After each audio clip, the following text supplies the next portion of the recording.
시청자 여러분 안녕하십니까? 대한민국이 잘 보이는 곳으로 모셔다 드리는 신통방통 정치한배입니다. 먼저 오늘의 핵심 뉴스입니다. 윤석열 대통령이 김기현 대표 등 여당 지도부와 대통령실 참모들을 불러 오찬을 함께했습니다.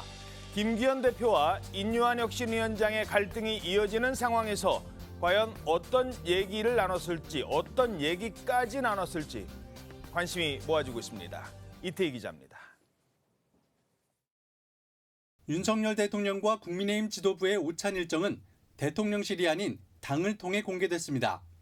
윤 대통령과 김기현 대표가 나란히 앉은 오찬 회동은 2시간가량 이어졌는데 혁신위나 당무 관련 언급은 없었던 걸로 전해졌습니다.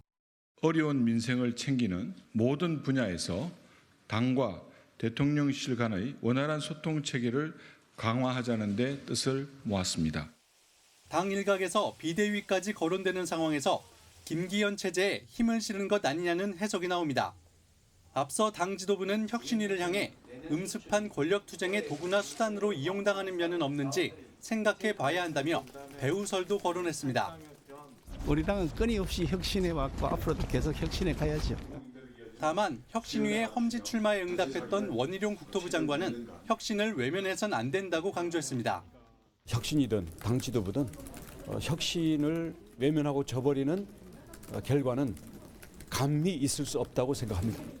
김 대표는 혁신위와의 갈등 봉합을 위해 인유한 혁신위원장을 만나는 방안도 검토 중인 것으로 알려졌습니다. TV조선 이태희입니다. 네, 김기현 대표 그리고 인유한 위원장 간의 힘겨루기가 길어지자 뭔가 해법을 찾기 위한 움직임 어디선가는 분명히 이루어지는 것 같습니다. 조선일보 일면 기사입니다. 자, 어제는 윤 대통령과 여당 지도부 그리고 오늘은 김기현과 인유한 회동. 인유한 위원장이 김기현, 윤핵관 등의 어떤 희생을 촉구하면서 4일까지 공식 답변을 요구했습니다만 아직도 답변이 없는 상황이죠. 특히 김기현 대표의 최고위 혁신안을 보고가 안 됐다는 이유로 상정조차 하지 않고 그냥 넘어가면서 갈등은 더 증폭되는 양상입니다. 이런 가운데 인유한 위원장 현재 기자들 전화도 안 받는다고 합니다. 전화기를 아예 거의 꺼둔 채 외부와의 접촉은 차단하고 장고에 들어간 상황. 이런 상황에서 지금 사진에 보시는 것처럼 윤석열 대통령과 김기현 대표가 만난 겁니다. 자, 물론 이 자리는 신임 참모들과의 상견례 정도라고 했습니다만 상견례 이상의 의미가 담겨 있는 것 같습니다. 오늘은 특히 김 대표와 인유한 혁신위원장 회동도 예상된다고 하는데 과연 내년 선거판에 첫 단추가 될 수도 있는 지금의 갈등 상황 극적으로 봉합할 수 있을지 잠시 뒤에 바로 알아보도록 하죠. 자, 그리고 오늘 아침에 아주 큰 관심을 받는 사고가 발생했다는 소식이 전해졌습니다. 어제 발생을 했는데요. 유동규 전 본부장이 교통사고를 당했다고 합니다. 대형 트럭에 추돌을 당했습니다. 어젯밤 서울에서 지인이랑 저녁 식사를 마치고 경기도 화성에 있는 자택으로 집으로 가다가 뒤에서 트럭이 와서 들이받는 사고를 당했습니다. 지금 현장 화면이고요. 이 현장에 취재기자들이 갔을 때는 이미 상황은 정리가 된 거였습니다만 이 뒤에서 트럭이 들이받았는데 180도를 돌았답니다. 이 대리기사가 모는 차에 뒷좌석에 타고 있었는데 그러면서 3차로로 달리다가 이 차가 1차로로 저렇게 1차로로 가서 이 중앙분리대를 들이받은 겁니다.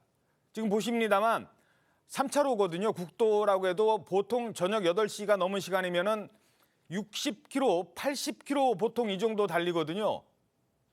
진짜 만약에 뒤에서 따라오는 차가 있었다면, 뒤따라오는 차가 있었다면 아찔한 사고였습니다. 다행히 유동규 전 본부장은 크게 다치진 않았다고 하는데 이 소식도 잠시 뒤에 자세히 전해드리도록 하겠습니다. 자, 국민의힘 안개 속이라 지금 김기현 대표, 인유한 위원장 과연 어디로 갈지, 어디로 걸어갈지, 무엇이 튀어나올지 알 수 없는 상황이라고 말씀드렸죠. 그런데 윤석열 대통령이 김기현 대표에게 안개 속을 헤쳐나오게 도와주는 걸까요? 어제 김 대표 등 국민의힘 지도부와 2시간 동안 오찬을 함께 했는데 결론은 이것이었다고 합니다. 소통을 강화하자. 어려운 민생을 챙기는 모든 분야에서 당과 대통령실 간의 원활한 소통 체계를 강화하자는 데 뜻을 모았습니다. 혁신에 관련 언급은 전혀 없으셨나요? 인류한 혁신에 관련해서 언급을 좀 하신 게 없으시죠? 말씀하시면 함과 자, 일단 어제 오찬이었거든요. 일단 사진은 여럿이 있는 사진만 공개가 됐습니다. 여럿이 있는 자리에서는 어떤 뭐 깊숙한 얘기는 할 수 없었겠습니다만 일단 오찬에서 공식 만찬에서는 어떤 얘기가 오갔나요? 네, 어제 윤 대통령은 용산 대통령실에서 김기현 대표와 국민의힘 지도부와 비공개 오찬을 가졌는데요. 사진에서 보신 것처럼 이만희 국민의힘 사무총장은 이 비공개 오찬 후에 이제 국회 브리핑에서 아까 보신 것처럼 2시간 동안 윤 대통령 주재로 당 지도부와 대통령실 비공개 오찬이 있었다 이렇게 밝혔습니다. 대통령과 국민의힘 지도부의 회동은 서울 강서구청장 보궐선거 패배 이후 일주일 뒤인 지난 10월 18일 이후에 지금 한 달 반 만에 열린 겁니다. 이 자리에서는 김기현 대표를 비롯해서 윤재욱 원내대표, 또 이만희 사무총장, 유이동 정책위의장이 참석했고요. 또 대통령실에서는 김대기 비서실장, 이관섭 정책실장, 한호섭 정무수석, 황상무 시민사회수석, 이도훈 홍보수석, 박춘섭 경제수석 등 이번에 꾸려진 용산 2기 참모들이 다 참석했습니다. 일각에서는 최근 국민의힘 지도부가 혁신위와 이렇게 대립하고 있는 상황에서 윤 대통령이 김기현 지도부 체제에 힘을 실어준 것 아니냐 이런 분석도 나오고 있는데요. 다만 혁신이나 당무 관련 언급은 없었던 것으로 전해졌습니다. 그리고 아까 보신 것처럼 민생 정책, 예산 등의 분야에서 당과 대통령의 원활한 소통 체계를 강화하자 이런 얘기가 오갔다고 합니다. 알겠습니다. 네. 자, 그렇다면 뭐 여러 가지 얘기가 나왔을 텐데 어떤 얘기를 했을까요? 뭐 좀 분석을 좀. 근데 이만희 사무총장이 얘기한 거는 당의 시각으로 저 오찬을 분석해서 전달한 거죠. 아마 그러니까 이제 현장 기자들이 윤석열 대통령이 김기현 지도부에 힘을 실어준 것 아니냐 이제 이렇게 해석을 할 수가 있는데 과연 그럴 것인가? 왜 그러냐면 우리 좀 조금 약간은 허망한 결론으로 생각되지 않습니까? 뭐 소통을 강화하자. 그럼 그동안에 소통이 안 됐었나요? 당과 그 대통령실 간에. 그러니까 저 결론을 보면 너무나 뻔한 결론이다. 그러면 저 결론 말고 정말 용산 대통령실에서 얘기했듯이 상견례 그 이상의 성격이 없는 것인지 아니면 지금 현재 내일 당장 혁신위원회가 예고가 돼 있습니다. 자, 내일 혁신위원회 아마 자칫하면 조기 해체의 가능성도 있습니다. 지금 이렇게 혁신위가 그 공중에 붕 떠 있는 상태에서 뭐 그대로 그 동력을 받고 가기에는 현실적으로 어려운 상황이죠. 그렇다면 이거를 누군가는 그 차단을 해야 되지 않겠습니까? 지금 여기서 혁신위가 조기 해체를 통해서 무너진다면 김기현 지도분들 뭐 온전하게 버틸 수 있을까? 뭐 이런 여러 가지 의문이 들기 때문에 제가 보건대는 저는 뭐 순수하게 관측이지만 아마 윤석열 대통령의 어떤 형태로든 이 상황을 막을 메시지가 있었을 거라고 봅니다. 우선 기자들이 이제 김기현 대표와 윤 대통령 간에 그 잠깐이나마 어떤 독대 같은 것이 있었는지 그런 부분이 지금 기사에 전혀 나오지 않고 있는데 뭐 있었는지 또 뭐 별도의 뭐 김기현 대표는 뭐 하루에도 서너 차례 통화한다고 하니까 그 통화하면서 그럼 뭐 무슨 메시지가 없었는지 이런 부분이 굉장히 중요한 것이고 저는 오늘 뭐 조선일보에 났듯이 인요한 혁신위원장과 김기현 대표가 만난다고 하니까 그것도 이제 파국을 막기 위한 어떤 중재의 역할 뭐 이런 것들이 이루어지지 않을까 이렇게 생각합니다. 뭐 사진은 공개된 사진은 여럿이 같이 이제 오찬을 함께하는 사진이었습니다만 만약에 윤 대통령과 김기현 대표가 이른바 독대라고 하죠. 따로 만나서 얘기를 한 자리가 있었다면 이것만으로도 상당히 큰 정치적 의미가 있을 겁니다. 하지만 대통령실에서는 오찬 자체를 공개하지 않았고 이걸 공개한 거는 당이거든요. 당에서 우리 대통령 만났다. 이거를 당에서 공개했는데 물론 그건 상의를 하는 겁니다만 적어도 김기현 대표 입장에서는 뭔가 이 회동을 공개하고 싶어 할 것 같기도는 해요. 죄송합니다. 마침 이제 혁신위하고 최고위원회가 갈등 관계인데 이 묘한 시기에 이제 이 해동이 잡혔으니까 뭔가 힘이 실린 것 같습니다. 그런데 이제 정치 일정상 보면 예산안이 지금 통과되지 않은 상황에서 또 쌍특검이 예고돼 있고 그래서 대국회에 관한 것만 해도 충분히 언론할 수 있는 이유는 생긴 것 같고요. 예. 그런 측면에서 보면 현실적으로는 김기현 대표 쪽으로 힘이 좀 실리는 모양이 보이고 행식은 그런데 과연 오늘 내일 이어지는 이 혁신위와의 갈등을 김기현 대표가 어떤 식으로 원만하게 수습하느냐 여기에 달린 것 같습니다. 그런데 다만 이 인요한 위원장이 좀 스스로 무너지는 듯한 느낌이 들어서 이 보다 이게 국민의힘 지도부를 새롭게 뭔가 바꿔내는 이런 힘으로까지는 못 가고 있기 때문에 여전히 김기현 대표 쪽으로 그래도 좀 더 연말까지는 중심이 잡히지 않을까 이렇게 예상해 봅니다. 어허. 어떻게 보십니까? 총선까지 김기현 대표 체제로 갈 수 있을까요? 아유, 너무 어려운 질문이라서요. 사실 정치가 보면은 또 아침 다르고 저녁 다르고 또 내일 또 무슨 일이 벌어질지 모르는 상황인데요. 핵심은 저는 이거라고 봐요. 김기현 대표께서 예. 이제 앞으로 어떻게 지금 많은 분들이 걱정하고 계시잖아요. 다 아시겠지만 예. 그 혁신위하고의 그 문제도 그렇고 근데 국민 눈높이가 어디에 있는지를 놓치면 안 될 것 같아요.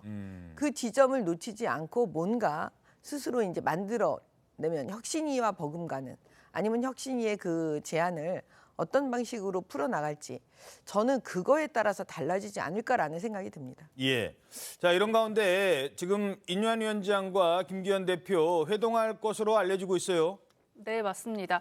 연일 대립각을 세웠던 두 사람이 드디어 오늘 만날 것으로 보이는데요. 지도부와 중진 친윤계 의원들의 희생을 촉구해온 인요한 위원장의 혁신위, 그리고 국민의힘 당 지도부 간의 갈등이 사실 커질 대로 커진 상황이어서 오늘 만남이 기로에선 혁신위의 향방을 좌우할 계기가 될 것으로 보입니다. 예. 그동안 인요한 위원장은 혁신위 요구가 수용되지 않자 자신을 공관위원장으로 추천해달라고 제안하기도 했죠.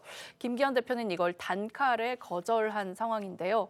혁신안을 둘러싼 시각차가 너무 큰 만큼 회동이 성사되더라도 과연 극적인 결과를 만들어낼 수 있을지 이 부분에 대해서도 의견이 분분한 상황입니다. 한 여권 관계자는 언론 인터뷰에서 혁신위의 혁신안을 내치는 모양새가 되면 안 될 것이라면서 김 대표가 혁신안을 일정 부분 수용하는 모양새로 상황이 정리될 수 있다고 말하기도 했습니다. 예. 김 대표는 오늘 오후에 인 위원장과 만나서 갈등 상황을 봉합하고 통합의 메시지를 낼 것이라는 관측도 나오고 있습니다. 예. 지난번에 이어서 이제 두 번째 회동인데 오늘 만나면 적어도 만난 이후에는 뭔가 결론이나 아니면 해결책이 좀 보여야 될 텐데 오늘 만남이 어떻게 보여요? 만약에 해결책이 보이지 않으면 내일 혁신위 회의에서 혁신위가 거의 언론 표현으로 하면 자폭 수준의 무슨 대안을 낼 가능성이 대단히 높아요. 그렇죠? 뭐 논계 작전 얘기도 뭐 나오고 그리고 뭐 비대위 요구 얘기도 나오고 만약에 그랬을 경우에 이제 김기현 지도부보다는 혁신위가 국민의힘 지지자들의 그 동의를 더 많이 받고 있거든요. 그건 뭐 각종 여론조사로 다 나오잖아요. 예. 물론 지금 뭐 동력을 일부 잃었다고는 하지만 그럴 경우에 김기현 지도부가 혁신위의 그 제안 같은 걸 다 그냥 그 없었던 걸로 치고 김기현 지도부가 온전하게 총선 때까지 진군할 수가 있을까? 저는 그걸 굉장히 부정적으로 봅니다. 예. 과거의 그 정치 흐름이나 이런 거를 그 견주어 볼 때 그렇다면 김기현 대표 자체가 여기서 뭔가 그 갈등 봉합책을 내놔야 돼요. 그게 아까 여권 관계자 얘기 나오잖아요. 그러니까 김기현 지도부와 혁신위가 결정적인 상처를 받지 않는 상태의 어떤 중간 형태 뭐 이런 표현이 나올 수 있다는 거죠. 왜냐하면 사실 친윤들의 뭐 그 불출마나 아니면 그 수도권 출마나 이런 것들을 한 2, 3일 내로 결론 내서 빨리 발표해라. 이거는 무리한 요구일 수 있어요. 예. 그러니까 그 부분을 시간을 가지고 뭐 어떻게 검토한다든지 아니면 뭐 공천관리위원회가 앞으로 생기면 거기에 이제 권고를 해서 김기현 지도부가 그거를 그게 수용되도록 하는 방안을 뭐 집중 검토한다든지 그렇게 되면 양쪽의 체면이 다 살 수가 있죠. 예. 아마 그 정도가 되면 내일 혁신위에서도 적당한 수준에서 봉합이 될 수 있지만 그것이 아니고 김기현 지도부의 완승으로 만약에 끝나고 혁신위가 그냥 조기 해체의 길로 간다. 어허. 이렇게 되면 내일 어떤 일이 벌어질지 아무도 모르기 때문에 김기현 대표의 어깨가 굉장히 무거울 거다 이렇게 생각합니다. 자, 그래서 오늘 이 두 사람의 만남에 더 관심을 모으는 것 같습니다. 자, 지금까지는 총선의 어떤 큰 그림을 말씀드렸다면 사실 총선은 국회의원을 뽑는 선거는 지역에서 이루어지죠. 이 지역으로 들어가 봐도 요즘 치열합니다. 자, 총선을 앞두고 예선전이 치열해지는 곳 하나둘씩 보이기 시작하는데요. 총선은 내년 4월이지만 본격적인 선거운동은 뭐 3월에 시작한다고 해도 당내에서는 공천을 놓고요. 사실 지금부터 치열한 물밑싸움, 치열한 줄다리기가 시작되는 것 같습니다. 특히 국민의힘에서 특정 지역구에 지원자들이 몰린대요. 나름 경쟁력 있는 후보들입니다. 근데 한 곳으로 간대요. 조금 편한 곳? 이러면서 교통정리가 필요한 곳도 슬슬 보이기 시작합니다. 오늘자 국민일보 오면 보시겠습니다. 한 지역구에 너도 나도 출마. 여당 교통정리 숙제로 부상하고 있다. 국민의힘 인사들 지금 경합을 벌이고 있는 주요 지역구가 있는데 일단 몇 곳 저희들이 준비했습니다. 제일 눈에 띄는 곳부터 그래픽으로 보시죠. 자, 제일 먼저 요즘 언론에 제일 많이 나오는 곳은 바로 여러 곳이 있습니다만 지금 마포갑부터 나왔네요. 마포갑 같은 경우는 지금 이용호 의원, 그다음에 조정은 의원, 그리고 신지호 전 의원 등 의원급의 지금 다른 곳에서 시대정신에서 오신 분, 전남에서 정치하시던 분, 뭐 이런 분들이 지금 서울 마포갑 쪽으로 온다는 겁니다. 노웅래 지역구였거든요. 자, 그런가 하면 제일 관심을 끄는 곳은 바로 서울 종로입니다.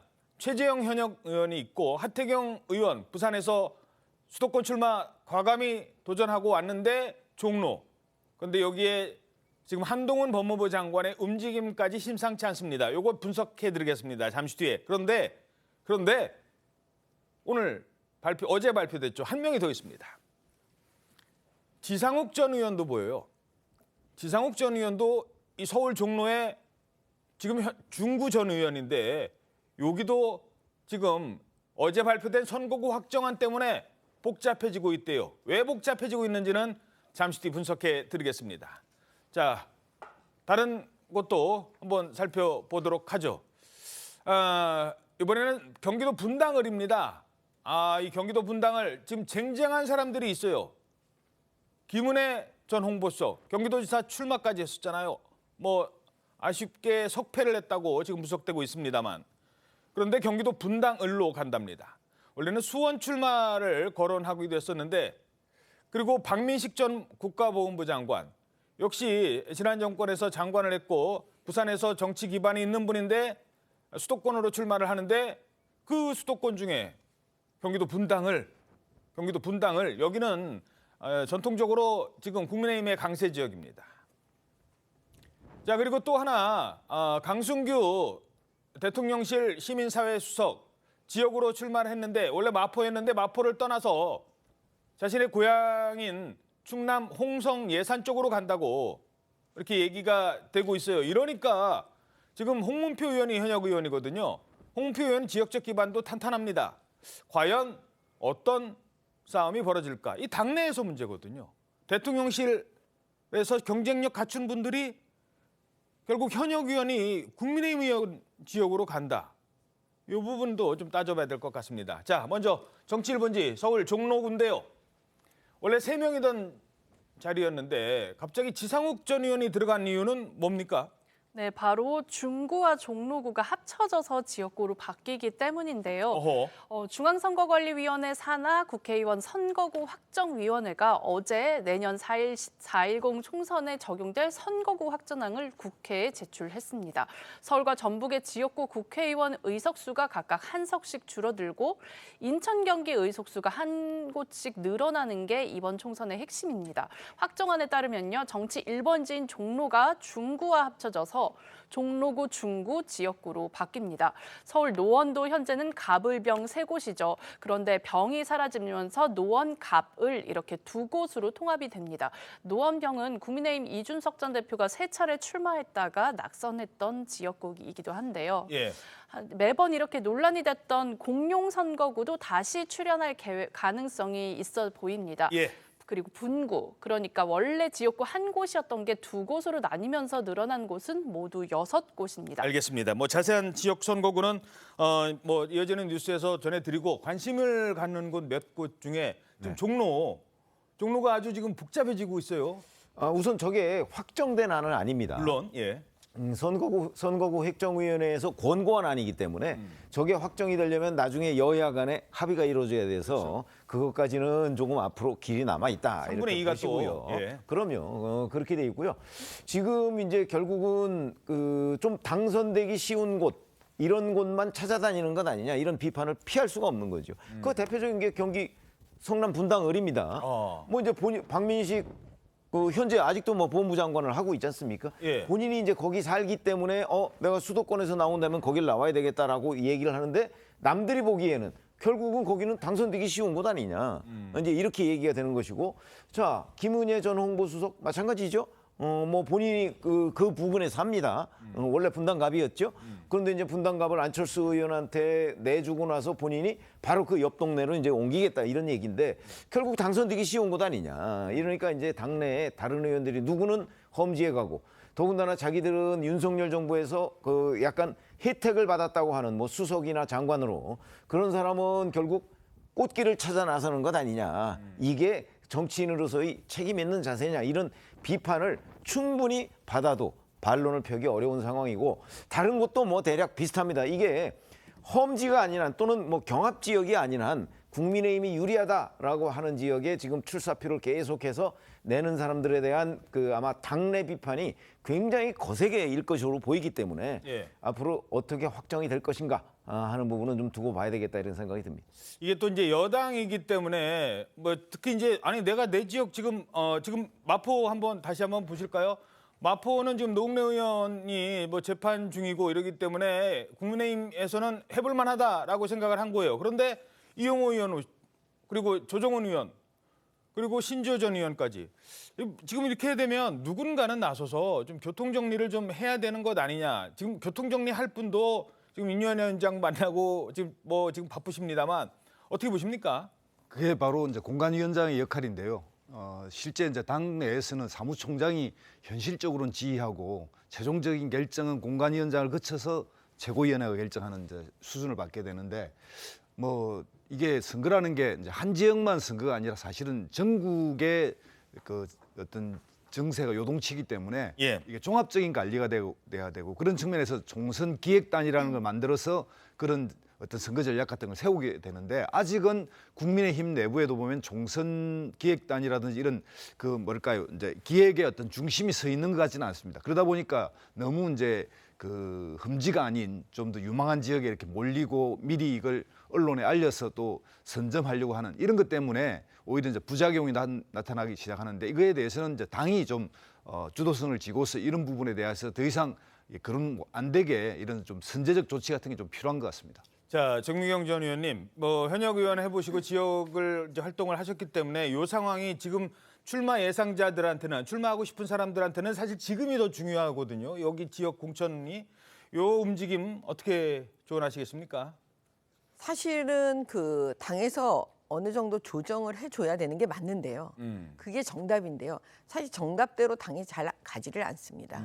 제가 볼 때는 이 기간이 더 길어져서 이게 이제 다시는 어떤 데로 돌아갈 수 없는 상황이 되어버리면 이제 그 다음은 조정이 안 돼요. 다른 지역구도 못 가는 경우가 예, 못 가는 경우가 되죠. 왜냐하면 지금 그 지역에서 다 활동들을 지금 하고 계시는 거거든요. 그렇죠. 조금 있으면 예비 후보 등록입니다. 그러면 예비 후보 등록하고 다 거기서 열심히 뛰고 있고 자기 식구들 만들고 조직 만들고 이러고 있는데 그 어떻게 조정을 하겠어요? 그렇죠. 사실 지금 당장 해도 지금 늦는데 그러니까 조정을 하려면 빨리 해야 되고 이게 조금만 시간이 더 가면 아무도 조정 못하는 그런 상황이 벌어질 수 있다. 그럼 결국은 경선에서 결정되고 아까운 인재는 또 어떻게 하나. 뭐 이런 문제가 남는 겁니다. 그렇죠.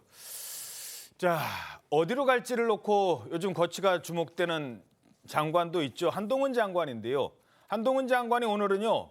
국민의힘 의원총회에 참석한답니다. 한동훈 장관이 줄곧 추진해왔던 게 있습니다. 바로 이민. 지금 이런 아시아 국가에서 한국으로 많이 오는데 불법 이민자들 와서 오히려 나중에 문제가 생기는 것보다는 이민의 조건을 좀 더 강화하고 그래서 많은 분들이 한국이라는 곳에서 꿈을 찾게 하자. 그게 지금 인구 감소에도 도움이 된다. 지금 이런 출입국 이민관리청 신설 방안이죠. 네, 맞습니다. 내년에 총선 출마가 이제 유력하게 거론되면서 한동훈 법무부 장관이 관심이 쏠리고 있는데요. 한 장관이 오늘 국민의힘 정책위원 총회에 참석해서 이 출입국 이민관리청 신설 방안을 설명합니다. 국민의힘에 따르면요, 한 장관은 오늘 오후 2시에 국회에서 열리는 정책의총에 참석하는데 법무부가 중점을 두고 추진해온 이 이민청 신설 방안과 관련 현안을 보고할 예정입니다.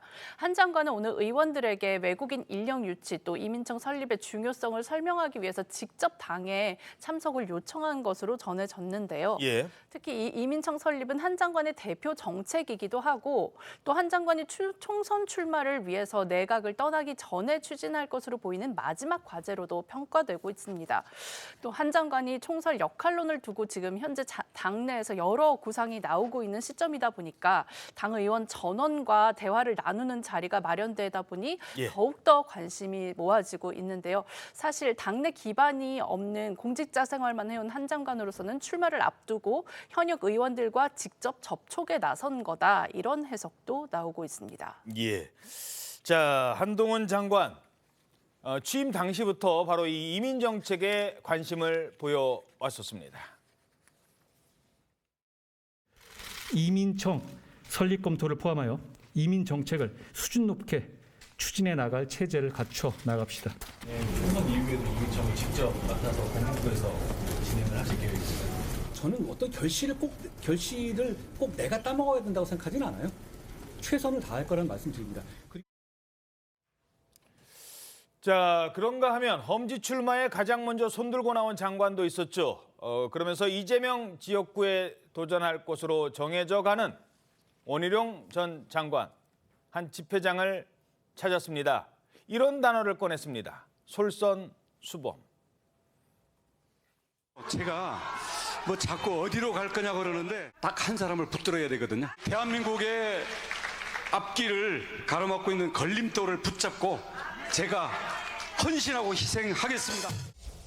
저는 당연히 어떤 헌신과 희생이라 할지라도 마다하지 않고 설선수범해야 되는, 오히려 더 앞장서야 되는 그런 책임감을 느끼고 있습니다. 자신의 유불리라든지 저 자신의 울타리만을 고수하는 그런 생각은 저 자신부터 버릴 생각입니다.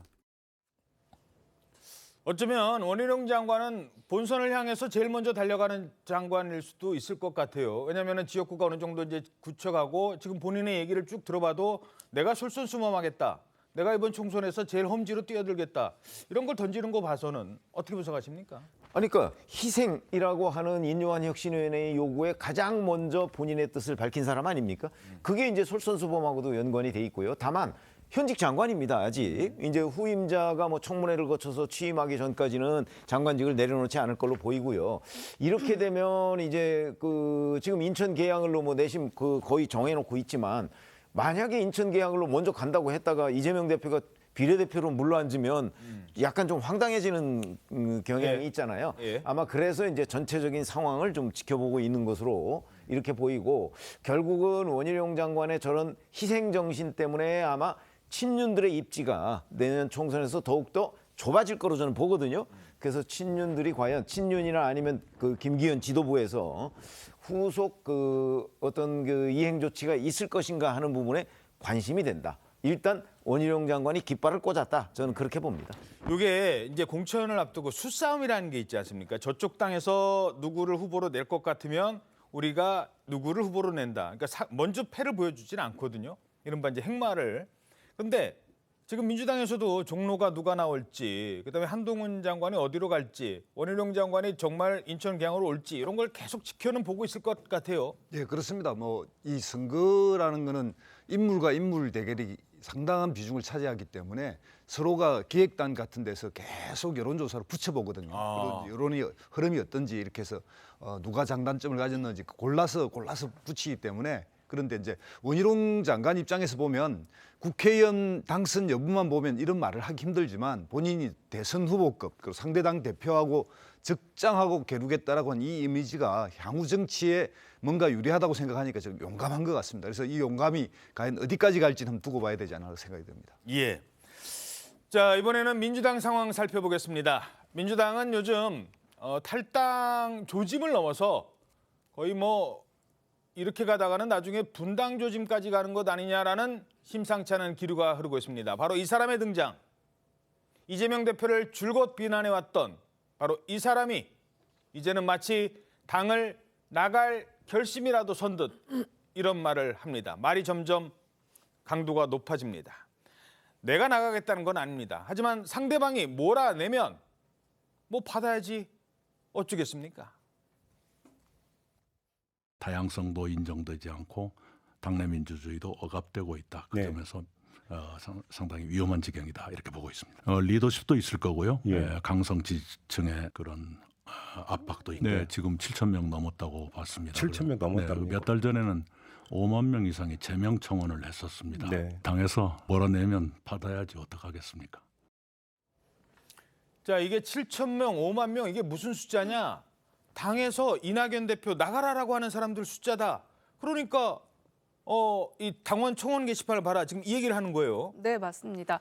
민주당 당원들이 이용하는 청원 게시판에 지난 3일 이낙연 전 대표를 출당해달라는 청원이 올라온 뒤 이틀 만에 2만 명이 넘는 당원들이 동의를 했습니다. 이 전 대표는 강성 당원들로부터 제명 요구와 같은 공격을 받을 때도 침묵을 지켜왔는데요. 하지만 이번에는 몰아내면 어쩔 수 없다며 탈당 가능성까지 시사했습니다. 이 전 대표 아까 보신 것처럼 몇 달 전엔 5만 명 이상의 제명 청원을 했었다. 당에서 몰아내면 받아야지 어떻게 하겠습니까? 라면서 한 라디오 프로그램 인터뷰에서 혹시 몰아내주기를 바라느냐라는 시사회자의 물음에 대해서 바라기야 하겠냐라면서도 당원들이 그렇게 하고 당이 결정한다면 따라야 한다. 이렇게 답했습니다.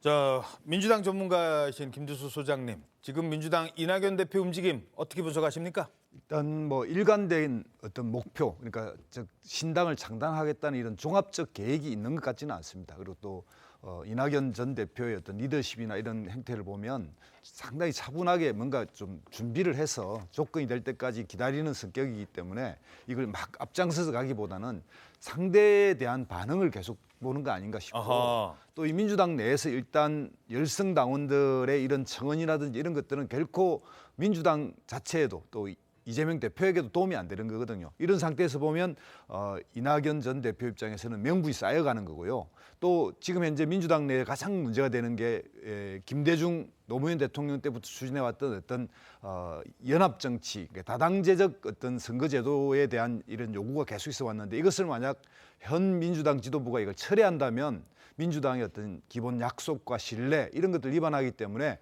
분당의 어떤 명분 같은 게 생기게 됩니다. 그런 조건이 되는지 여부에 따라서 향후 바뀌지 않을까 이렇게 보고 있습니다. 근데 지금 지역에서 이재명 대표가, 물론 이낙연 전 대표가 호남에 지역적 기반이 있고 호남에서 인기가 높은 것도 사실이지만 막상 민주당에서 이재명 대표의 호남 정서가 나쁘질 않거든요. 오히려 일각에서는 조금 이낙연 전 대표가 뭐 밀리는 조사도 있고 이러다 보니까 지금 나와서 뭐 어떡하겠느냐 이런 얘기도 있습니다. 제가 잠깐만요. 요 얘기와 함께 질문을 드리죠. 요즘 주목받는 분이 뭐 이낙연 전 대표뿐만이 아니에요. 저희들이 신당 창당 움직임과 관련해서 세 분을 어제도 말씀을 드렸었는데 국민일보 기사입니다. 문정부 총리 3인방입니다.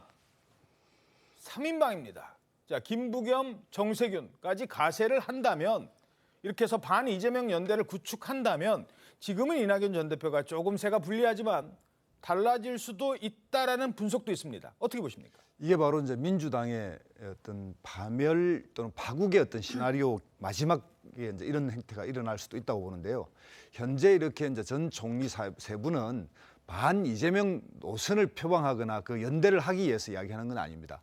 제가 말씀드린 대로 민주당이 그동안 국민 앞에 약속했던 것, 즉 연합 정치의 어떤 가능성과 다른 제야라든지 시민사회와 또 우리에서 이제 좀 더 진보적인 정당, 뭐 정의당과 연대라든지 이런 걸 통해서 정치를 좀 같이 해오겠다라고 하는 이 약속이 이제 깨지고 민주당 중심으로 이렇게 재편되는, 그러니까 선거의 어떤 체제, 즉 한 나라의 운영을 좀 독과점식으로 할 거냐 아니면 좀 다당적 경쟁 체제로 할 거냐라고 하는 중요한 어떤 시스템을 결정하는데 민주당이 지금까지 해왔던 국민과 약속을 배반하고 바꿔버리면 이거는 민주당의 치명적인, 즉 신뢰가 무너진다라고 하는 부분에 염려가 돼서 이 부분을 조언하고 있는 거고요. 예. 만약 정말 그렇게 강행한다면 어쩔 수 없이 민주당을 구하기 위해서 이분들이 나설 수 있는 그런 상황도 발생할 수 있다. 여기까지 말씀드릴 수 있을 것 같습니다. 예. 아직은 아까 이제 쉽게 말씀을 하셨습니다만 이낙연 대표가 찔러보는 거다라고 하셨거든요. 그러니까 이재명 대표의 반응을 보고 싶어하는 겁니다. 뭐 쫓아내면 뭐 어쩔 수 없죠. 그러니까 이낙연 대표는 이재명 대표가 좀 더 세게 본인에게 공격을 한다면 강성 발언들이 나온다면 결정을 하겠다는 거예요. 지금 빠져나갈 어떤 신발까지 거의 준비를 해놓고 있습니다. 이때 중요한 건 이재명 대표의 발언인데 이재명 대표가 이낙연 대표 전 대표의 발언에 대해서 지금 어떤 반응들 보이고 있습니까? 네, 아까 찔러보기라고 하셨는데 찔러보기에 대해서 지금 반응이 조금 나오고 있는 것 같습니다. 최근 들어서 이제 이낙연 전 대표의 강성 발언이 잦아지면서 이재명 대표가 처음으로 입장을 냈는데요. 이 대표는 무너진 민주주의를 살리고 민생을 회복하려면 가용할 수 있는 모든 자원을 동원해야 한다면서 배제의 정치가 아니라 통합과 단결의 정치가 필요하다라고 밝혔습니다. 이 대표는 일단 배제가 아닌 통합과 단결의 정치 이런 표현을 쓰면서 이낙연 전 대표를 포용하려는 듯한 발언을 하기도 했는데 그러면서도 상대 의견에 과민 반응하지 말아야 한다면서 애둘러서 이 전 대표를 겨냥하기도 했습니다. 예. 자, 과연 두 사람이 이제라도 또 한 번 통합과 단결을 할 수 있을까? 민주당이 이재명 간판으로 이낙연이 돕는 간판으로 갈 수 있을까? 근데 문제가 그리 간단치 않아 보인다는 겁니다. 두 사람의 악연, 지난 대선으로 거슬러 올라가기 때문입니다. 대장동 비리도 철저히 파헤쳐 관련자는 누구든 법대로 엄발토록 하겠습니다. 공공개발을 막던 보수 언론과 국민의힘이 적반하장으로 왜 공공개발 안 했냐, 공공한수액이 왜 그리 적냐며 대선 개입하는 이 현실을 보십시오. 성남시는 25억 원 투자해가지고요 5,500억 벌었는데 이거는 어떻게 생각하십니까? 대단히 일확천금이죠. 그건 일확천금이 아니라 공공회수 정책을 잘했다고 하는 겁니다. 성남시에서 생긴 문제를 마치 제가 공격해서 생긴 문제인 것처럼 호도하고 계십니다. 네, 성남시장 때 문제잖아요. 제가 호도한 문제 아닙니다. 지금 그렇게 얘기하고 있지만 이른바 개딸들은 사실상 이낙연 전 대표가 대선 경선에서 저렇게 문제를 끄집어냈기 때문에 이게 리스크가 커진 거다. 이렇게들 주장하고 있거든요. 그렇죠. 지금 민주당의 강성 지지자들, 그다음에 특히 개딸들 사이에서 사실은 이재명 대표의 지금 사법 리스크, 그러면 대장동 리스크가 지금 시작이었잖아요. 예. 그러면 그 대장동 리스크를 쏘아 올린 사람이 누구냐? 그게 이낙연이다. 이렇게 지금 보고 있는 거예요. 그러니까 당을 나가라. 막 이러면서 이제 공격이 시작된 건데 사실은 그 이낙연 대표가 이 부분에서 그거를 갖다가 뭐 피해갈 수는 없는 거죠. 왜냐하면 본인이 먼저 말한 건 맞으니까요. 예. 그리고 두 번째는 뭐냐면 최근에 또 이런 얘기가 있습니다. 그 조국 전 장관이 자기 반성한다고 윤석열 검찰총장을 임명한 사람, 그다음에 문재인 대통령. 예. 그러니까 이 개딸들 사이에서는 지금 이낙연, 조국 전 장관, 그다음에 문재인 전 대통령.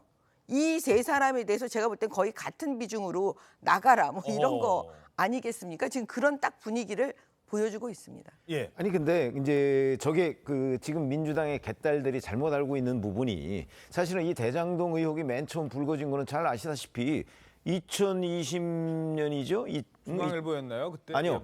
네. 경기경제신문이라는 데서부터 시작이 된 겁니다. 원래는 바로 지역신문. 경기도의 지역신문의 요만한 하나의 박스 기사. 예. 응? 화천대유가 누구 겁니까?부터 시작한 거거든요. 그리고 제가 그때 그 뭐 쭉 이제 그 관련 내용을 아는데 그리고 한 일주일쯤 뒤에 주간조선에서 큰 기사가 나왔어요. 어허. 그리고 나서 그 2, 3일 뒤에 조선일보가 심층 분석한 기사를 냈어요. 여기서 시작한 겁니다. 예. 그렇기 때문에 최초의 시작이 경기경제신문이라는 지방신문에서 시작이 됐기 때문에 그걸 뭐 저 이낙연 전 대표가 처음에 뭐 얘기를 했다 뭐 이렇게 지금 개딸들이 얘기하는 거는 이낙연 전 대표 공격용이죠. 그런데 그 사실은 민주당의 다수의 사람들이 그렇게 생각하고 있어요. 그걸 이제 이낙연 전 대표가 불식시키는 것이 본인의 과제입니다. 예.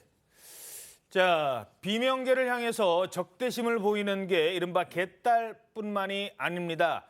민주당 내 친명계 의원들조차도 친명계라는 이유로 뭐 이상민 의원 탈당했더니 그 국회의장 뭐 하고 싶어서 뭐 이러면서 계속 비아냥대고 무시하는 반응을 보이고 있습니다. 자, 이러자 비명계 조응천 의원 이렇게 한마디 했습니다. 이쯤 되면 학교 폭력이고 개딸들은 학폭 가담자다.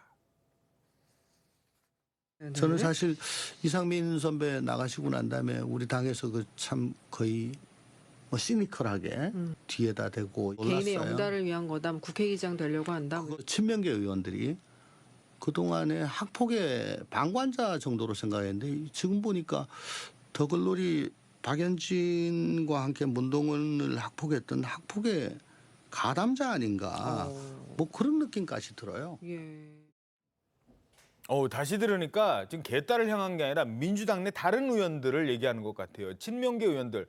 그동안 계속 반감만 했지 않았느냐. 뭐 이렇게 수박 씌우고 내 얼굴에 수박 씌우고 뭐 총알 막 들이댈 때 아무도 여기에 대해서 비판 안 하고 가만히 있더니 이제 그렇게 해서 힘들다고 한 학생 전학 가니까 그 친구가 잘못했네. 이게 바로 학폭 가담의 분위기 아니냐. 지금 이런 지적을 하는 것 같아요. 그렇게 그 조응천 의원이 얘기를 하고 있는 거죠. 왜냐하면 지금 이제 전용기 의원 등 민주당의 초선들이 이상민 의원을 그 5선이잖아요. 이상민 의원을 뭐 이런 이유 때문에 뭐 탈당했지, 뭐 국회의장 하려고 그러는 것이지, 뭐 이렇게 이제 비난을 하고 있는데 글쎄 그런 초선 의원들이 이상민 의원이 탈당을 할 수밖에 없었던 이유에 대해서 과연 얼마나 알고 있느냐 하는 거를 지금 조응천 의원이 지적하고 있는 것으로 보입니다. 예. 이상민 의원이 탈당을 결행하게 된 데에는 지난 수개월 더 나아가서는 왜 이상민 의원은 사실은 지난 대선 과정에서 그 경선 관리위원장을 했던 사람입니다. 민주당에. 예. 그렇죠. 그런 정도의 원로인데 그 사람이 왜 탈당을 할 수밖에 없었을까 하는 부분에 관해서 조금이라도 생각이 있다면 사실 저렇게 공격할 수는 없는 내용이죠. 예. 그게 이해가 된다. 저는 일종의 정치 감수성이라고 생각을 하는데 그런 부분을 아무것도 모르고 자기 뭐 이재명 대표한테 뭐 좀 공을 세워서 공천 받는데 도움을 받겠다 이런 거 외에 뭐가 있겠느냐. 그러니까 그냥 방관자를 훨씬 넘어서 가담자 아니냐 이렇게 조응천 의원의 지적을 받는 겁니다. 그러니까 그런 지적도 있더라고요. 왜 이상민 의원 나간다고 할 때 이상민 의원한테 전화라도 해서 좀 참으시죠. 아니 뭐 그렇게 하든가 아니면 최소한 사정이라도 들어보려고 노력을 한 적이 있느냐. 없잖아요. 아무도. 이상민 의원 말에 따르면 지도부 등 아무도 이상민 의원한테 왜 탈당을 하려고 하느냐 하면서 설득하려는 사람이 없었다는 거 아니에요? 그러면 결국 방관자 수준이었는데 지금에 이제 탈당을 하고 나니까 거의 가담자 수준으로 공격을 하고 있으니까 지금 저런 얘기를 조응천 의원이 하고 있는 거죠. 예. 자, 다음은요. 어젯밤에 있었던 사고 소식입니다. 대장동 의혹 사건의 핵심 증인이죠. 김영 전 부원장 최근 재판에서 결정적 증언을 하면서 징역 5년의 법정 구속을 이끌어냈던 바로 그 사람. 유동규 전 본부장과 관련된 소식입니다. 어제 대리기사 불러서 집에 가다가 대리기사가 모는 차로 집에 가다가 교통사고를 당했습니다. 대형 화물 차량이 뒤에서 들이받았습니다. 일단 어떤 사고였습니까? 네, 어제 밤이었습니다. 대장동 개발 특혜 의혹의 핵심 증인인 유동규 전 성남도시개발공사 기획본부장이 어젯밤 서울에서 지인들과 이제 저녁 식사를 마치고 경기도 화성의 자택으로 귀가하던 길에 정말 아찔한 교통사고를 당한 건데요. 사고 현장입니다. 네, 사고는 어제 저녁 8시 반쯤 발생했습니다. 경기도 소방재난본부와 유 전 본부장 측에 따르면요. 유 전 본부장이 이제 저녁 식사 후 대리운전기사가 운전하는 자신의 승용차를 타고 귀가하던 도중 경기도 의왕 톨게이트를 통과하는 지점이 얼마 지나지 않은 시점이었는데 갑자기 뒤에서 달려오던 대형 트럭과 부딪힌 겁니다. 이 트럭이 8.5톤짜리 카고 트럭, 그러니까 대형 화물 트럭이었습니다. 아니, 대형 트럭이 뒤에서 들이받아요? 그러면 그 충격이 상당히 컸을 것 같은데. 네, 굉장히 컸겠죠. 그래서 그 트럭의 앞차를 추월하는 과정에서 차선을 바꾸면서 이 유 전 본부장의 차량 뒷부분과 충돌을 했는데요. 그 예. 충격으로 유 전 본부장 차량은 180도를 회전하면서 1차로까지 튕겨져 나갔다고 합니다. 오호. 그리고 중앙 분리대를 들이박은 뒤에야 차량이 멈춰선 걸로 전해졌습니다. 사고 당시에 1차로를 주행 중인 차량이 없어서 다행히 후속 사고는 없었는데요. 이때 조수석 쪽 측면이 중앙 분리대와 부딪혔는데 어허. 유 전 본부장이 당시 이 조수석에 타고 있었습니다. 예. 유 전 본부장은 이제 신고를 받고 출동한 119 구급차에 실려서 인근 병원으로 후송이 됐고 다행히 생명에는 지장이 없는 걸로 알려졌고요. 예. 이제 병원에서 치료 후 현재는 귀가 조치를 된 상황이라고 합니다. 그렇군요. 일단 다행입니다. 생명에는 지장이 없다 그래요. 사고 당시 상황 저희들 그래픽으로 다시 한번 좀 전해드리죠. 지금 1번 보십시오. 화물차와 1차 추돌을 합니다. 근데 추돌해요. 지금 초기 보도는 그냥 가고 있는데 뒤에서 화물차가 와서 들이받았다. 그럼 뭐 이런 경우는 거의 100% 화물차 잘못인데 또 그 다음에 보도가 나오는 거는 서로 차선을 바꾸려고 하다가 추돌한 거다. 아니다. 뭐 유동규 씨 차에서 잘못을 했다. 이 책임을 놓고는 지금 공방이 있습니다. 그 사고의 시작이 어떻게 됐느냐를 놓고 좀 공방이 있어요. 아직 정확하게 어떻게 해서 사고가 났는지 사고 경위는 경찰이 조사를 합니다. 그런데 문제는 자, 이 차가 저 대형 트럭이 와서 그 큰 트럭이 들이받으니까 180도 회전을 한 거예요. 180도면은요 앞뒤가 바뀌었다는 겁니다. 그러면서 한 바퀴를 돌아서 지금 유동규 씨가 타고 있는 조수석 쪽이 중앙분리대를 들이받는 거예요. 다행히 이때 뒤에서 따라오던 차는 없었나 봅니다. 만약에 뒤따라오던 차가 있었으면 적어도 3차선 국도입니다. 80km는 달리는 곳이에요. 80km 지금 현장 도로 보시죠. 이게 이제 분리가 되는 곳인데 아마 왼쪽으로 이렇게 오른쪽으로 빠져나오려고 하다가 사고가 난 것 같아요. 지금 제 추측입니다만 이건 좀 봐야 됩니다. 아무튼 저 수원 쪽으로 나오려고 하는데 여기서 이제 갈라지거든요. 근데 3차선이니까 빠져나가는 차선은 저쪽에서 사고가 난 것 같습니다. 그러던 차가 저렇게 분리대까지 들이받은 거거든요. 야, 지금 요 속도도 한 80 정도는 돼 보이는데 저렇게 쌩쌩 달리는 차들 사이에서 사고가 난 거였습니다. 자, 요거 좀 조심스럽습니다. 트럭 운전자는 뭐 고의로 사고를 낸 건 아니라고 하는데 깜짝 놀랐겠어요. 유동규 본부장도. 어떻게 보셨습니까? 그렇죠. 그렇잖아도 이제 유동규 전 본부장에 관해서 그 증언이 신뢰성이 있다라는 판결이 이제 김용 그 1심 선고에서 나오지 않았습니까? 예. 그러다 보니까 이제 신변을 좀 조심해야 되는 것 아니냐 뭐 이런 지적들이 이제 그 많은 사람들한테 있었는데 하필이면 이 즈음에 이제 사고를 당했습니다. 그것도 이제 보통 사실 그 트럭에 의해서 뒤에서 받치면요. 굉장히 위험한 사고고요. 그렇죠. 더군다나 이게 180도 돌아서 1차선으로 갔는데 만약에 1차선에 또 다른 차량이 있었다고 한다면 2차 사고가 나지 않겠습니까? 예. 그렇게 되면 아마 생명의 위협을 받았을 가능성이 대단히 높다는 차원에서 본다면 자, 뒤에 이제 트럭 운전자가 지금 현재 이제 경찰에서 1차 이거 고의적으로 사고 낸 건 아닙니다라고 얘기를 하고 있다고 하지만 정밀한 조사가 이제 필요로 하는 거죠. 정말 이 트럭 운전자가 그냥 그 어떤 실수로 뭐 사고가 난 것인지 트럭 운전자든 아니면 그 대리기사 운전자든 그렇게 난 것인지 아니면 정말 고의성이 개입돼 있던 것인지 하는 부분은 이제 지금부터 조사를 해봐야 되지 않겠습니까? 예. 왜냐하면 제가 그렇지 않아도 찾아봤는데 그 보통의 경우에 사고가 나면 접촉 사고 같은 경우는 뭐 있습니다만 보통 이런 대형 사고로 이뤄질 경우에는 그렇게 많지가 않습니다. 그런데 하필이면 1심 선고 직후에 또 이런 사고가 난 그런 시점의 미묘함 뭐 이런 것까지 해서 많은 분들이 이제 이런저런 막 분석을 내놓고 있는데 정확한 거는 경찰이 이제 오늘부터 조사를 하지 않겠습니까? 이 조사의 결론에 따라야 될 것입니다. 물론 확대 해석할 필요는 없습니다. 지금 이 시점에 사고 원인에 대해서 밝혀진 건 없는데 김두수 수장님, 이 사고 일단 뭐 정치적으로 굳이 해석할 필요는 단계는 아니에요. 그걸 전제로 어떻게 보세요? 과거 이제 1970년 김대중 대통령이 당시 이제 후보 시절 그때 이제 트럭 충돌이 있어가지고 그게 이제 맞은편에서 차선을 넘어와가지고 반대편 차선을 덮친 행태인데 이거는 이제 뒤에서 했기 때문에 이제 그런 상황까지 연출되지는 않을 것 같고요. 어쨌든 뭐 워낙 관심이 집중되고 또 유동규 재판 직후에 이런 일이 있었으니까 국민들 관심이 있겠지만 뭐 지금 현재 설명이나 과정을 봤을 때는 그냥 일반적인 교통사고였지 않나 이렇게 생각이 듭니다. 예.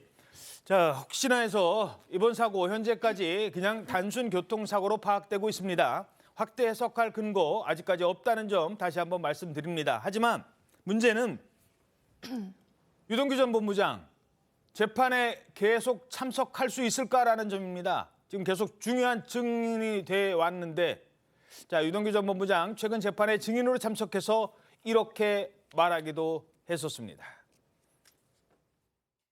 내 눈앞에서 일어난 일이고 이제 그런 것들이 차차 이제 재판을 통해서 질 거고 그래서 저는 그냥 사실대로 말하겠습니다. 수혜자는 이재명이죠. 수혜자는 이재명이고 주변인들은 전부 다 이재명을 위한 도구였습니다. 자, 유동규 전 본부장 앞으로 이 재판에 계속 증인으로 참석해야 되는데 그리고 그 증언 하나하나가 재판에 중요한 결정적 역할을 할 텐데 자, 유동규 전 본부장이 빠지면 공판에도 참석하셨으니까 검사님 같은 경우에는 이 재판 중에 증인이 이렇게 사고를 당하면 어떻게 되는 거예요, 이거? 아니 그러니까 이제 그렇게 되면 재판이 또 지연되죠. 굉장히 유력한 증인이기 때문에. 예. 지금 지난번에 그 김용 씨 이제 법정 구속되면서 선고가 났을 때 그 판결문을 보면은요, 결국은 그 유동규 씨가 어느 정도 유력한 증인인가를 이미 법원에서 판단을 해줬어요. 그렇죠. 예, 그러면 어떤 일이 벌어지냐면 다른 재판에서 유동규 씨의 증언이 대부분 유력한 증거로 채택될 가능성이 굉장히 높아 보이는 상황이거든요. 어허. 그런데 지금 저렇게 중요한 증인이 지금 저렇게 교통사고가 나서 만약에 재판에 참석을 못한다. 그 정도까지 다친다. 뭐 이렇게 되면은 그거는 재판 못하는 거죠. 계속 연기되는 거죠. 그래서 제가 볼 때는 지금 사실 저 장소를 알거든요. 아, 평소에 이제 수원 다니시니까. 아니 그 전에 이제 지금은 이사를 목동으로 갔지만 그 전에 이제 다녀봤으니까 알잖아요. 예. 사실 저 장소에서 그 뒤에 대형 트럭이 와서 박을 정도의 상황은 사실 아니거든요. 이게 빠져나가는. 예. 보통 저기에서 그 조금 약간 아이러니, 이거 이상하다라는 생각이 아마 드실 거예요. 저 도로를 아시면. 그래서 제가 볼 때는 그 수사를 굉장히 잘해야 될 것 같다 이런 생각이 들고요. 뭐 영화 속 한 장면이 자꾸 느껴지는데 하여튼 두고 봐야 됩니다. 자, 제가 그 사고 장면을 혹시나 오해가 있을 수 있기 때문에 앞서갈 필요 없다는 점 다시 말씀드리고 3차로인데 저희도 이제 화면은 저렇게 그렸습니다만 1, 2차로는 정상 주행을 계속 하는 데고요. 3차로, 4차로는 빠져나오는 차선 같습니다. 자, 현장 화면 보시죠. 저희 취재 기자가 뒤늦게 물론 사고가 뒤늦게 알려져서 이 사고 파편이나 이런 건 없습니다만 두 차선 오른쪽 두 차선은 쌩쌩 달리고 왼쪽 차선은 속도를 좀 줄입니다. 그러니까 저 서수원 쪽으로 이렇게 빠져나가는 그런 차들 3차로면 빠져나가는 차였을 가능성이 높다는 겁니다. 자, 이때 2차로에 달리던 차가 이거 3차로인데 급하게 차선을 변경할 수도 있는 가능성, 그리고 이 차선을 변경하다가 뒤에 오는 트럭이 들이받았을 가능성, 여러 가능성이 있을 수 있는 겁니다. 지금 여기서 유동규가 왜 사고를 당해? 라고 확대 해석할 필요는 없다는 것. 그리고 제일 중요한 거, 뭐 생명에 지장이 없고 귀가를 했다라는 점도 말씀드리겠습니다. 두 차에 블랙박스가 있을 거 아니겠어요, 그렇죠. 요새는. 아마 그거를 잘 다시 되돌려보면 그 고의성 여부를 판단하는 근거가 될 수도 있을 겁니다. 그러니까 뭐 앞차 뒤차 다 보면 누가 차선을 어떻게 변경했는지, 그렇겠죠. 뭐 그다음에 뭐 여러 가지 그 교통사고 조사 방법이 있으니까 그걸 잘 봐야죠. 그렇죠. 그리고 운전은 대리기사가 했다는 점도 참고로 말씀드리죠. 자, 그런데 왜 이 유동규 씨가 지금 이 사건이 중요하냐? 바로 어제도 재판에 증인으로 참석을 했어요. 그때 뭐라고 했느냐? 싸웠답니다. 법정에서 고성이 오갔대요. 누구랑? 정진상 전 실장 측이랑. 화면 보시죠. 자, 유동규 측 변호사 유동규 씨가 이렇게 얘기합니다. 정영학 녹취록 터졌잖아요. 그것과 관련해서 정진상도 알았다라고 얘기합니다. 정진상 알았다라고 얘기를 하는 거예요. 그랬더니 정진상 측에서 왜 사사건건 정진상을 끌어들입니까? 라고 반발을 하는 겁니다. 그러면 이 유동규 씨가 가만히 안 있었어요. 왜 말을 못하게 합니까? 예, 이게 재판정에서 있었던 일입니다. 재판정에서 고성이 오갔고 재판은 잠시 중단이 됐습니다. 휴정이 됐어요. 그렇게 분위기는 험악합니다. 자, 정진상 재판입니다만 그 전에 김용 재판에서는 유동규의 증언이 엄청난 역할을 했습니다. 처음에는 유동규 진술 어떻게 믿습니까? 말이 오락가락하는데 그 오락가락하다는 것을 판사는 인정을 했어요. 그래서 정진상 재판에도 중요한 역할을 할 수 있는 겁니다. 그런데 갑자기 사고가 났다. 또 사고 얘기랑 연결시키는 건 아닌데 어찌됐든 이게 계속 이러면 늦어질 수 있다는 거거든요.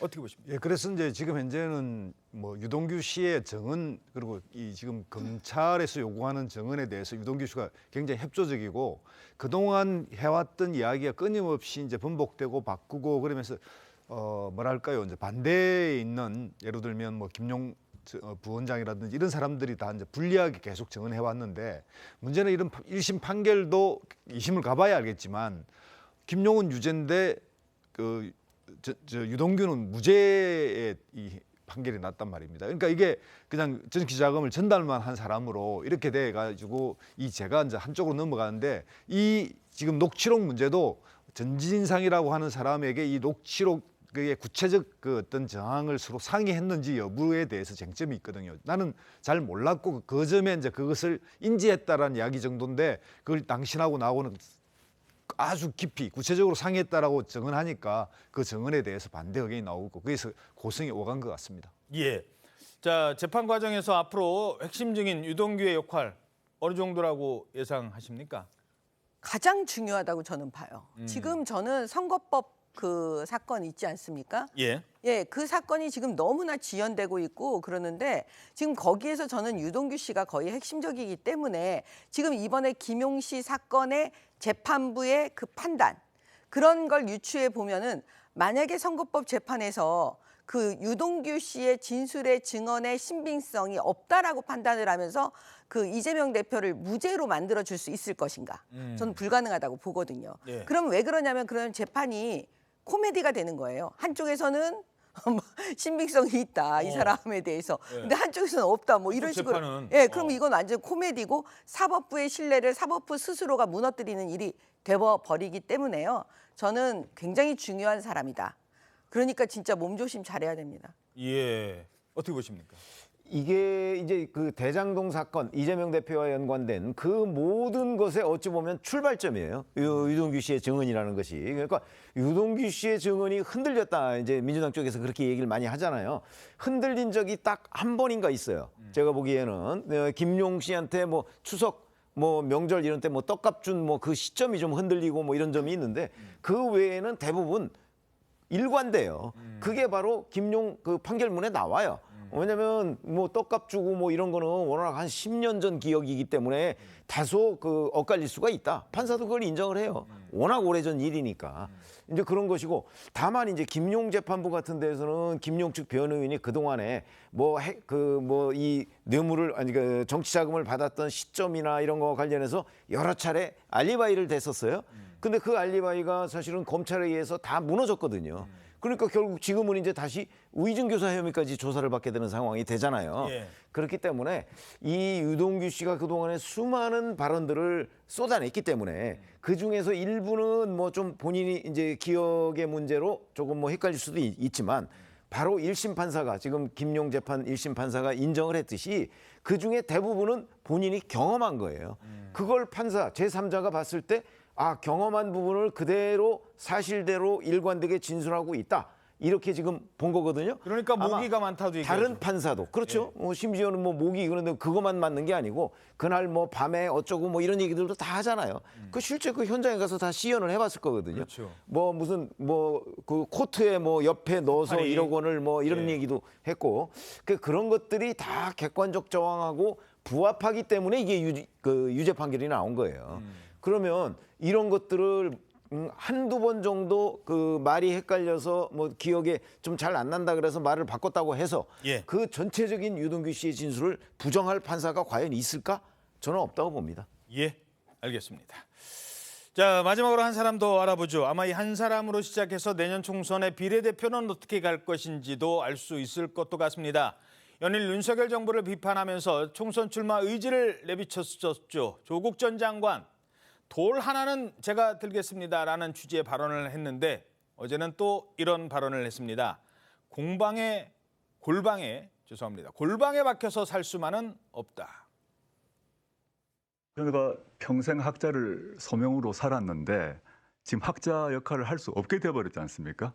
이제 학자로서의 저의 역할은 끝났구나라는 생각을 절실히 느끼고 있고, 윤석열 정권에 제가 아부하면서 살 수는 없지 않습니까? 그렇게 살 수가 없는 거 아닙니까, 제가? 침묵할 수 없지 않습니까?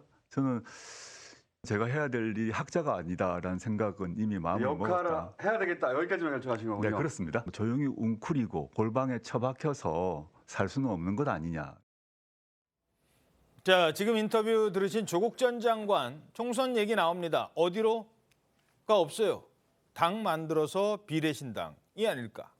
자, 얼마 전에 또 송영길 전 대표 반윤석열당 이런 당 만들어서 간다고 했죠. 어디로?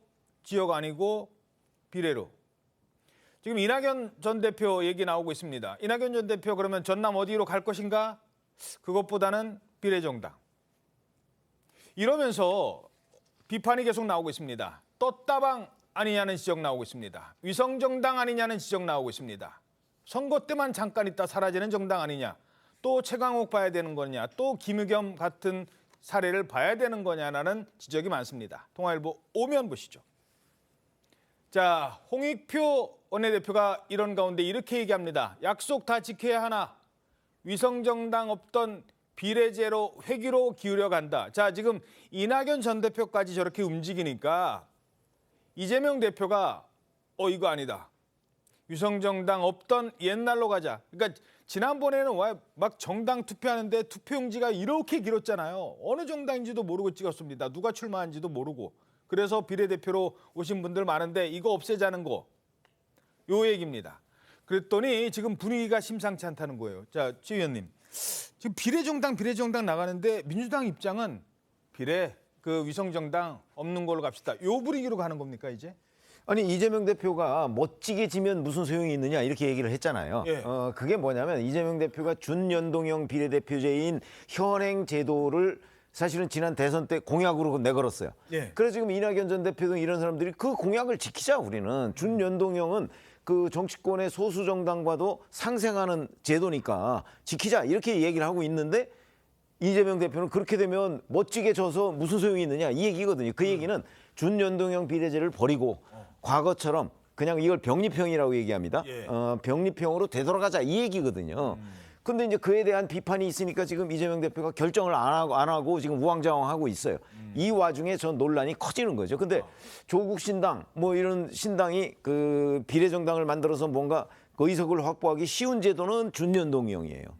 당내에 그런 그 요구들이 그렇죠. 많아요. 예. 준연동형이. 만약에 병립형으로 가면 지금 조국 신당이 나온다고 하더라도 의석 확보가 쉽지 않다는 거죠. 그렇게 되면 결국 조국 신당 같은 공간을 열어주기 위해서 민주당이 준연동형을 유지할 것이냐 아니면 이재명 대표의 영향력을 강화하기 위해서 과거 병립형으로 이재명 대표 생각대로 돌아갈 것이냐 이 결론을 내려줘야 되는데 그 결론을 안 내린 상태에서 지금 저러고 있으니까 신당을 만들려고 하는 사람들도 지금 우왕좌왕하고 있는 거죠. 예. 이 원인이 국민의힘은 이미 병립형으로 결론을 내렸어요. 근데 이재명 대표의 민주당이 결론을 안 내고 있으니까 지금 정치권이 우왕좌왕하고 있는 겁니다. 예. 자, 저렇게 그러니까 정당을 만들고 한 자릿수 득표만 해도 앞에 한두 명은 국회의원이 되는 거예요. 누군지도 모르는 분이. 그리고 순서를 우리가 정합니까? 유권자가 안 정해요. 정당이 정해요. 자기들이 정한 순서대로 국회의원 되는 겁니다. 심지어는 자기들끼리 한 사람 빠지고 나중에 다른 사람이 제가 국회의원입니다. 오늘부터 이렇게 되는 거예요. 국민들은 거기까지는 뽑아주지 않았습니다. 순서별로 그 순서는 본인들이 정하고. 이건 비판이 있을 수밖에 없어요. 일단 선거구 제도가 지역에서 소선거구를 해서 1위를 당선시키는 이 제도 하에서는 항상 2당 정도가 주요 정당이지 나머지 정당이 제 역할을 못합니다.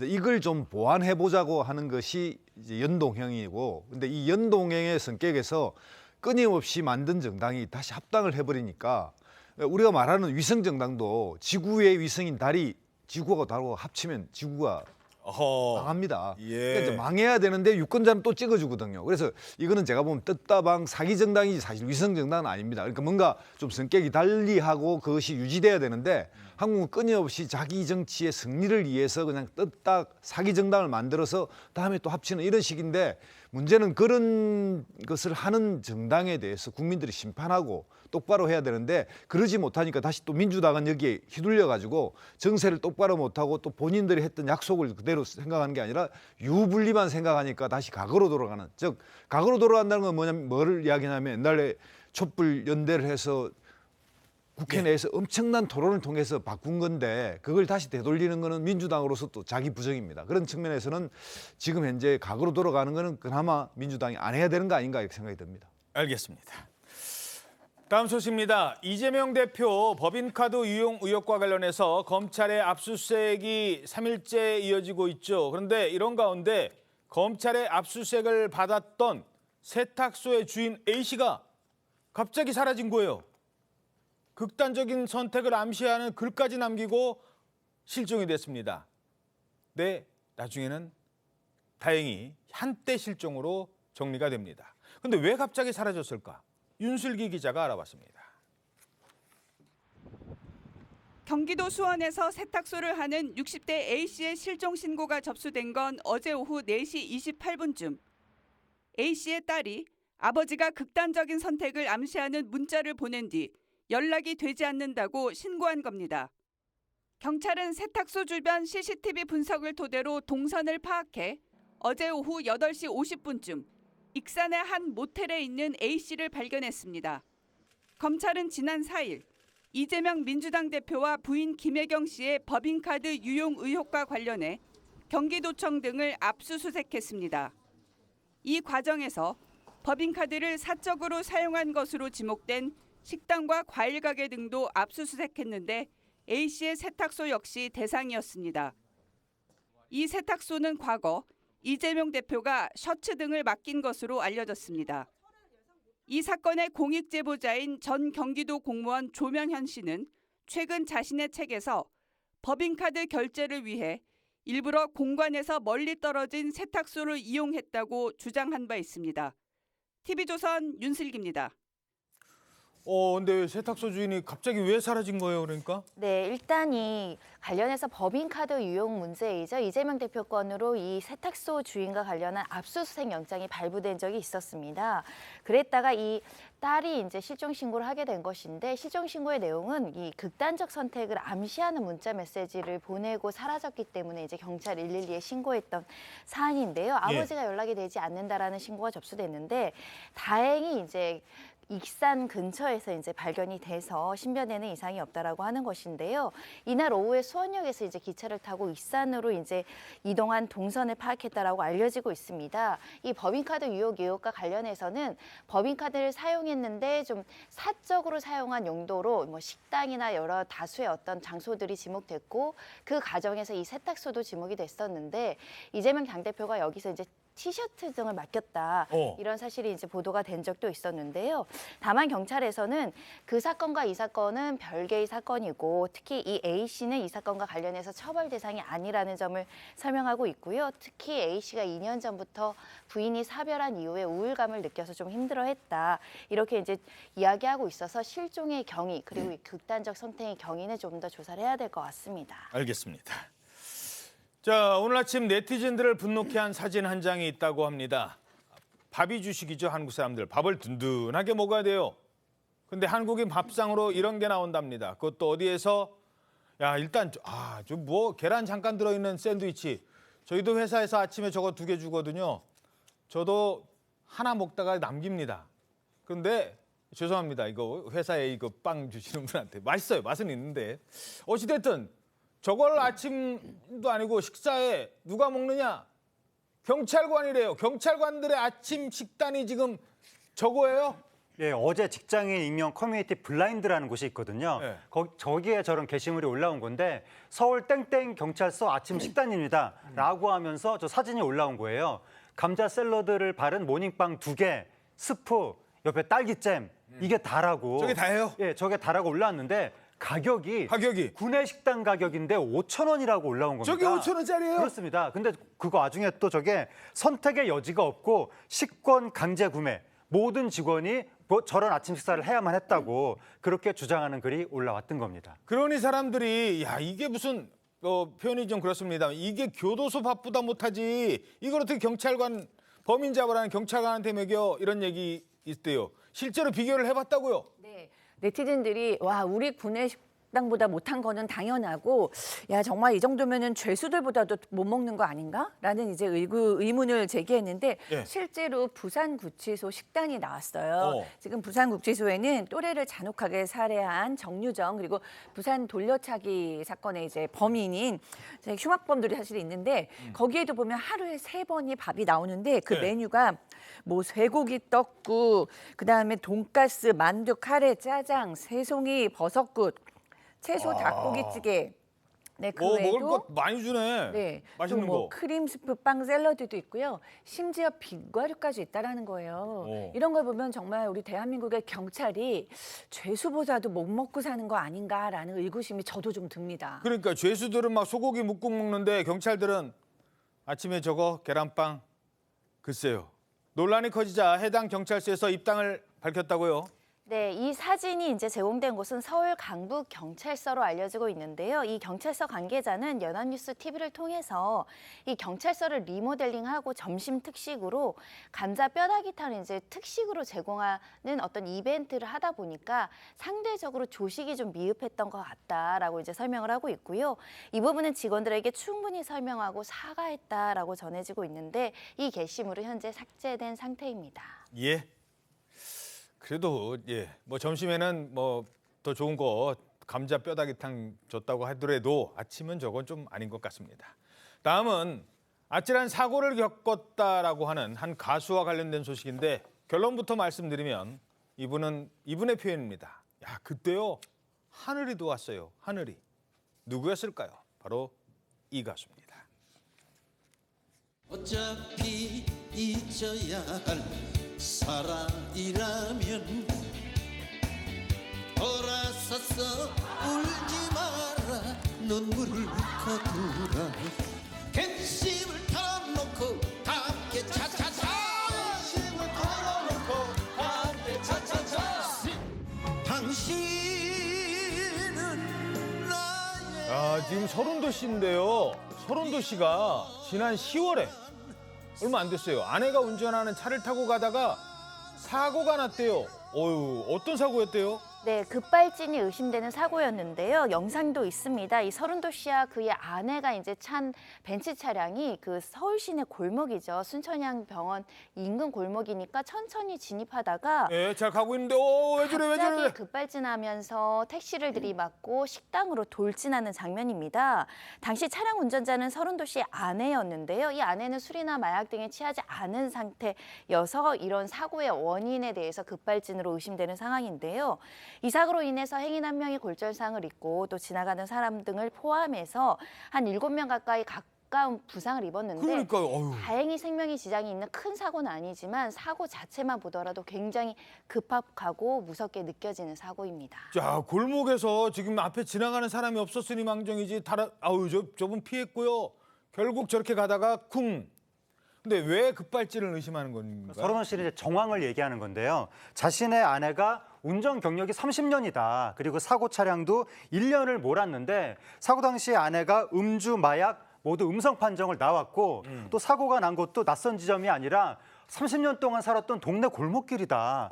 다 아는 길이고 또 아내한테는 평소에 천천히 운전하는 습관이 있었는데 저때 서행하던 차량이 갑자기 막 엄청난 굉음을 내면서 80km에서 90km 속도로 그때 급가속이 됐는데 순간적으로 서른도 씨가 비행기가 이륙할 때 치솟을 때 느끼는 그런 느낌을 받았다는 거예요. 그래서 내 아내가 이런 식으로 운전을 할 리가 없다라고 하면서 급가속을 의심하고 있는 겁니다. 그러니까 지금 아내랑 같이 차 타고 가다가 저런 일을 당한 거예요. 서른도 씨가 아내를 얼마나 끔찍하게 생각하느냐 직접 들어보시죠. 한 몇 개 사서 입었는데 안 되는 방송 잘함보다 꼭 그럴 때만 봐요. 근데 우리 집 사람 말을 안 해요. 공연짤도 다 돼가면 옷은 주겠지. 자기가 내일 공연대 가서 사다 입라고. 죄송합니다. 네, 죄송합니다. 앞으로 옷 안 살게요. 아내가 정말 남편을 위해서 자기가 힘들게 바느질하고 하나하나 만들어주고 있는 그 정성에 남편이 몰라준다는 그런 생각을 혹시 하지 않았을까 하는 생각을 들어요. 야, 저렇게 학기는 아는데 얼마나 놀랐겠어요. 네, 너무 놀라고 안타깝고 좀 억울하신 것 같은데 그때 심경을 밝히셨어요. 막 제트기가 날아가는 것 같았고 체감 속도는 한 200km가 넘었다라고 얘기를 하더라고요. 예. 아내한테 브레이크라고 얘기를 했는데 아내가 안 돼라고 얘기를 했다고 안 하고요. 듣는다고. 네, 아내께서는 그때는 뭐 정신이 없어서 급발집 대처 요령 이런 거 생각이 안 나고 오직 사람을 치지 않아야겠다라는 생각만 들었다고 합니다. 아유, 그나마 그래도 다행입니다.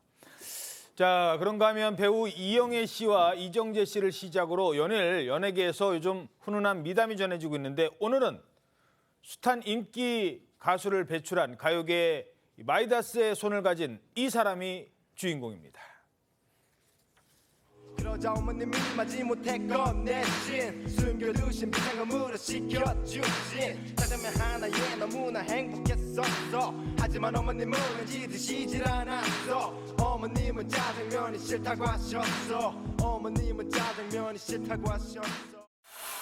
태양을 피하고 싶어서 아무리 달려봐도 태양은 계속 내 위에 있고 너를 너무 잊고 싶어서 아무리 애를 써도 그런데 네가 내 사랑한다니 엄마 다시 한번 말해봐 Tell me 예, 뭐 비의 태양을 피하고 싶어 원더걸스 텔미 이런 노래들을 쭉 만든 사람이 누구죠? 바로 프로듀서 박진영 씨잖아요. 그런데 지금 JYP 박진영 씨가 무려 10억이나 기부를 했다고요? 예, 박진영 씨가 작년에도 취약계층 어린이들 치료비를 위해서 10억 원을 기부했었는데 올해 또 10억 원을 기부한 거예요. 예. 자신한테 3살, 4살 딸이 있는데 아이들 키우다 보니까 다른 아이들이 막 아프고 치료비가 없는 그 현실이 너무 가슴이 아프다라고 하면서 기부를 했고 이 기부를 남몰래 하지 않고 공식적으로 한 이유는 이 사실이 널리 알려져서 다른 사람들이 동참하고 선한 영향력이 멀리 퍼지도록 하기 위해서 이렇게 공식적으로 기부를 했다라고 밝혔습니다. 뭐 워낙 유명하신 분이잖아요, 박진영 씨는. 네, 일단 박진영 씨 작년 올해 2년간 개인적으로 기부한 것만 20억이 넘고요. 지원하는 아동 수만 하더라도 54명이 넘습니다. 더군다나 JYP 그룹 차원에서의 기부 액수도 26억 원에 이르는 상황이 굉장히 많은 상황인데요. 그렇군요. 26억 원에 이르고요. 1,500명 이상이 되는 아이들에 대한 기부가 이어지고 있는데 그래서 지난해 월드비전에서 바피어스 아너클럽이란 고액 후원자 이름으로 이제 명패를 받기도 한 사실이 알려지고 있습니다.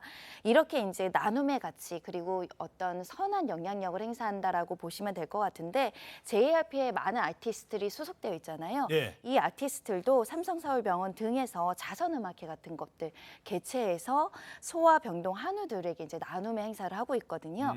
이런 영향력이 계속 넓게 퍼져나가길 바랍니다. 예, 박진영 씨도 벌써 두 아이의 아빠군요. 자, 마지막으로 아침 식사는 하셨죠?